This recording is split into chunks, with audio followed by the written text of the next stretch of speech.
A Canadian fashion icon interviews an iconic supermodel in today's Entertainment City. Here is Jeanne Beker's exclusive chat with Kate Moss. I've always felt comfortable in my own skin, really.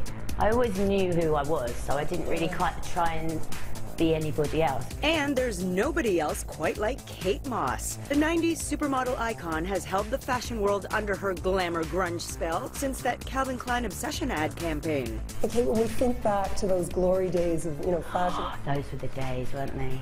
So much fun. I think we're really lucky to be there when it was so exciting. To still be working so actively as you are, that must give you a lift. Every season I'm like, oh, who knows if I'm going to get another job, I've had a really good run. And then people start calling, I'm like, wow, still got it. What about beauty and your idea of beauty?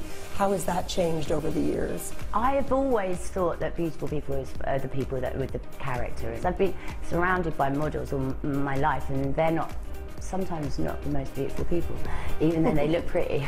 From us, beauty is also Décolleté, the cosmetics brand she's an ambassador for, which just launched at Saks Fifth Avenue. Being the face of a brand of this nature, it's a pretty weighty thing. There's a lot of, responsibility to that. It's great. And it's a brand that I really believe in. And when you talk about something like skincare, as we sort of creep up there in age, obviously this is something that resonates with you too. Yeah, I now use night cream. And I never did. I take my makeup off before I go to bed. There's things that I never used to even think about. The most important, precious lesson that you hope to teach your daughter? I think to be yourself and not to fit in with the pack. It's wonderful to think that you've managed to maintain that humility. Oh, Jeanne, I could talk to you all day. So could we, Kate. We'll have to settle for the latest episode of Style Matters with Jeanne Beker tomorrow night, only on the Shopping Channel. Prince's Paisley Park compound in Minnesota was raided by detectives yesterday as part of the ongoing investigation into his death. This just after a search warrant obtained by the LA Times revealed that a doctor had seen Prince twice in the month before he died and prescribed medications. The cause of Prince's April 21st death remains undetermined, but there have been numerous reports the singer was addicted to painkillers. According to multiple reports, detectives are trying to determine if he was unlawfully prescribed medications prior to his death.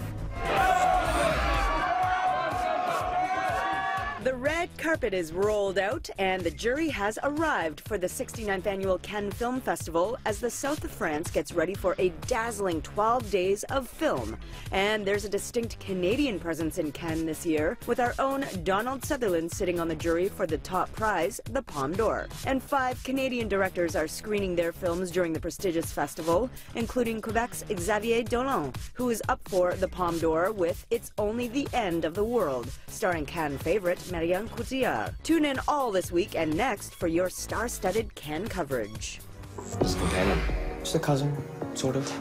A Tale of Forbidden Love is at the center of Natasha, the second film from David Bezmosgis. Natasha is a coming-of-age story, a love story set in the Toronto Russian community. And it brings together a young guy who's 16 years old and his cousin by marriage who comes from Russia, who's 14. They fall in love, but she has a troubled past, and so it's what happens when that comes to light and how it echoes through the entire family. Natasha is playing in select theaters now.